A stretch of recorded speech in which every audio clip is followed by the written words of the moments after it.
I pledge allegiance to the flag of the United States of America and to the republic for which it stands, one nation, under God, indivisible, with liberty and justice for all.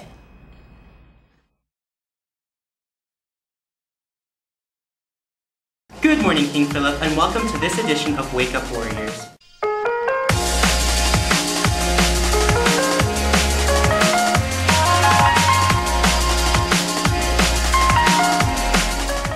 This past Wednesday, March 14th, marked 1 month since the school shooting in Parkland, Florida. For 17 minutes at 10 a.m., students and faculty in schools across the country and even around the world walked out of their classes to honor those killed in the massacre and protest gun violence. Here's Izzy Agricola with our report. Women's March Choose Empower and Parkland's families and survivors organized the hashtag Enough walkout to protest Congress's inaction to do more than tweet thoughts and prayers in response to the gun violence plaguing our schools and neighborhoods. A lot of schools in our area, including KP, were unable to participate due to the snowstorm, but thousands in other regions of the country took part in the protest and stood in solidarity with the Parkland victims. Participating schools included Columbine High School and schools in Newtown, Connecticut, where the Sandy Hook massacre took place. The shooting in Parkland replaced the Columbine tragedy as the largest school shooting in U.S. history. Current students at Columbine weren't alive for the 1999 massacre, but it has shaped their lives in irreversible ways. These students have reiterated the message coming from Parkland families and survivors, saying, "We don't need comfort anymore. We need change." Although we couldn't walk out here at KP, during the organizing of the demonstration, it was difficult for our whole student body to come together on one message. While honoring the victims displays solidarity and condolences, the central message of the demonstration was to press lawmakers to pass stricter gun control laws. Despite all of the conflicting views, we can all take these next few moments to honor the 17 who lost their lives. Luke Hoyer, age 15, was always happy, always smiling. His friends said his smile was contagious, and so was his laugh. He loved basketball, his dog, and chicken nuggets. His mom called him Lukey Bear. Nicholas Tort, age 17, a talented athlete. He was recruited for the University of Indianapolis swim team and would have been an incoming freshman this fall. He believed he could accomplish anything if he tried his hardest and was hoping to compete in the 2020 Olympics. Alex Schacter, age 14. He participated in the school marching band playing trombone and baritone. His father described him as a poet, musician, and son who idolized his big brother. Martin Duque Anguiano, age 14. His brother said he was a very funny kid, outgoing, sweet, and caring, who was sometimes really quiet. He loved Star Wars, soccer, and going to church.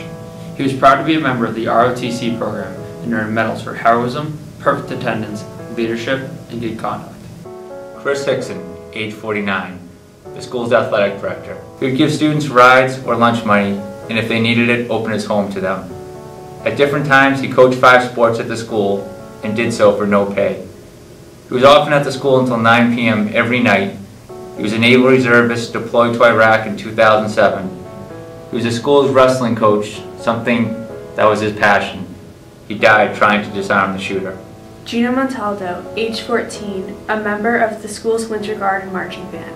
She was also a gifted artist, talented dancer, and loved going to the beach. She instantly made friends with everyone she met. She had a great sense of humor and loved making people laugh. Peter Wong, age 15, a member of the junior ROTC program. Peter was shot while holding a door open to let fellow classmates get to safety. He was wearing his ROTC uniform, doing his duty to help others. Thousands of people have signed a White House petition asking for him to be buried with military honors. In life, he dreamed of being a soldier. In death, he was posthumously accepted to the U.S. Military Academy at West Point.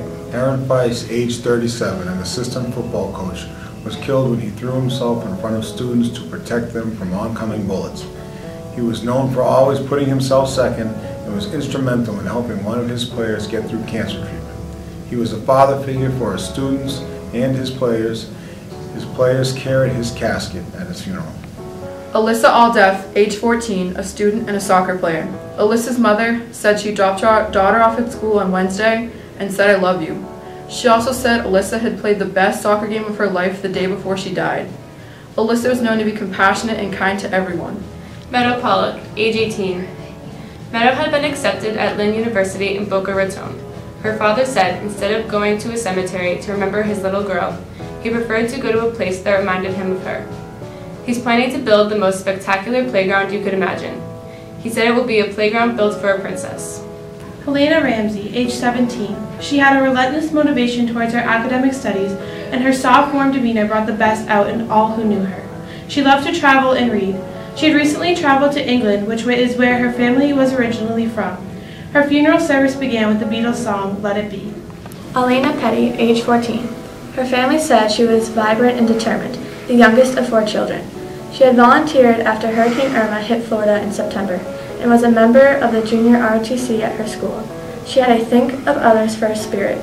She was never judgmental and always patient and loving. More than 1,500 people attended her funeral. Carmen Schentrup, age 16, a National Merit Scholar. However, she died before she could be told this distinguished honor. She was also buried the day before her 17th birthday. Carmen was a musician and was going to attend the University of Florida in the fall. She was planning to become a medical scientist so she could search for a cure to horrible diseases like ALS.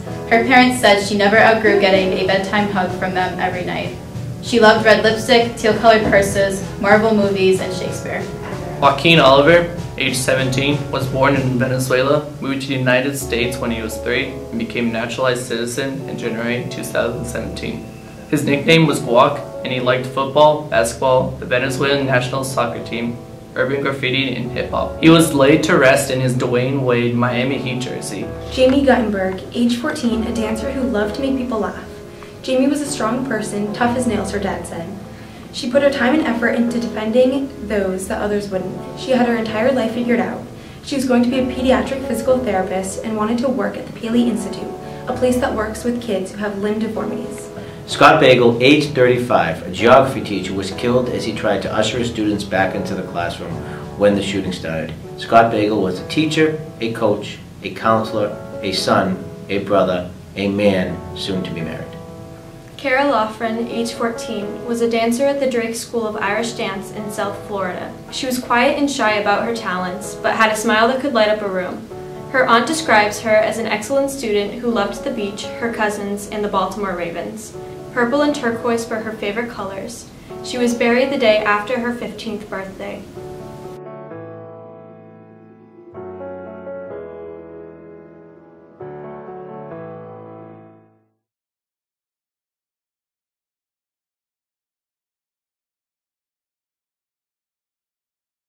While we've said a lot about those that were killed in the school shooting, many were wounded, including 15-year-old Anthony Borges, who was shot 5 times while trying to block a classroom door with his body to keep the shooter out. He had been in critical condition until yesterday. Anthony was credited for saving the lives of 20 students. Congratulations to our DECA chapter. After states this past weekend, they will be sending 27 projects to ICDC in Atlanta. And in first place from King Philip, the team of Abby Melanson and Alex Welch. In third place from King Philip, the team of Cassidy McDonald, Sarah Sager. Senior Shelby Anderson's project pays tribute to KP alumni Henry Carr, who we lost last June to cancer. And during a special presentation at the state conference, a judge made a special trip all the way from Florida to speak about Henry. Many people say when someone passes that they knew the person for years and have many memories. I knew Henry for 15 minutes. 15 minutes. As a judge at ICDC in Orlando, just by chance, Henry and his partner were assigned to me in the written events that year. Their project was about Henry, but really not about Henry, if that makes sense. There was one fundraiser that year that was called White on White. They had pictures in their project, and they had highlighted it to ask a question about what it represented. Henry's answer was, "You know what whiteout is and what it's used for?" And I said, "Yes." He said, "Well, I wanted to symbolize that I wanted to white out a past issue." That answer was powerful to me. Henry and his partner made it to stage in Orlando as a top 10. And I was in the audience that night, and even on crutches, Henry was so pleased to be in the top 10. His feet, I think, barely touched the floor as he actually almost flew on stage. It was reported that when Henry entered hospice that he was concerned that he would not be remembered.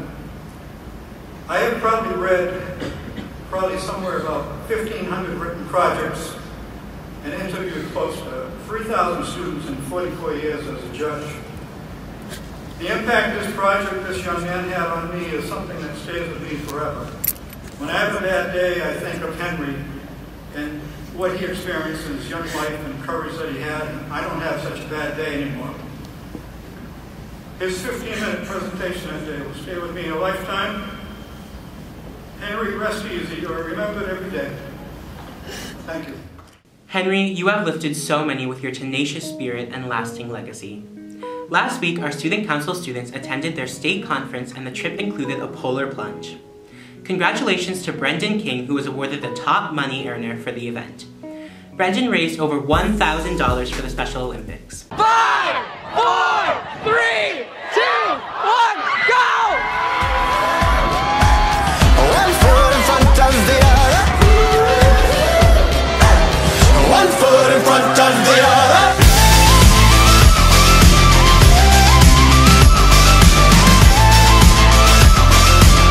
One foot in front of the other.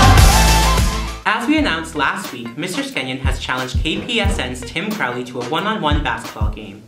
Tim went on the road to size up the competition. As everyone knows, Mr. Sean Skenyon is a formidable former state champion basketball player. In preparation for our one-on-one challenge, I have some scouting to do. So I'm here at Lincoln High School in Rhode Island, Mr. Skenyon's alma mater, the very place where he won his basketball state championship back in 1989. I've learned that he was 14th in his division. Let's see what else we can find about our former Lincoln Lion turned King Philip ELA department head. So on our journey here to Lincoln High School, we're here with a former teammate and friend of Mr. Skenyon, Mr. Dalpe. So when you think about the old 1989 championship team, what kind of player was Mr. Skenyon? Let's see, there's three things that define Mr. Skenyon as a player. One, that he was the field general. He was in charge. He ran the team for us. You know, a lot of his play was the key for us winning the state championship. Two, was tenacious. He was the one guy that we could count on to defend the other team's top player. So one story that I could tell you, we went and played Shea High School in Pawtucket, which was a rival back then, and they had a pretty good team. They had a pretty good player who was a very good athlete who actually ended up playing a little bit of minor league baseball. So we had a boxing one against him, and Mr. Skenyon was assigned to this player, and he shut him down. You know, I think he only scored like 6 points in their home gym, so it was a tough road win for us, and a lot of it had to do with Mr. Skenyon and his defensive tenacity. And then the last thing would be, you know, we had a team with a lot of good players. A 7-footer was one of them who ended up playing for Seton Hall, and you know, a lot of the defenses would concentrate on those other players, and much to their detriment, they would leave sometimes Mr. Skenyon open, and you can't leave him open because he would always drain the jumper. So that was you know, a plus for us, a negative for any team that played us. So he was a very good player. You ready? Wow.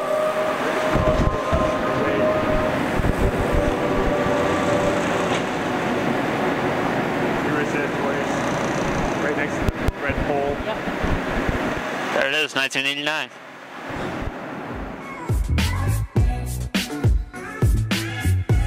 Does he still have a chance, do you think, to come in and beat a high school kid one more time? If he does two things, he stretches out a lot before the game and buys a lot of biofreeze. Roar. That's all for this week, King Philip. Who's ready for a bomb cyclone-free weekend? Spring arrives in just 4 days. Every day I'm shuffling.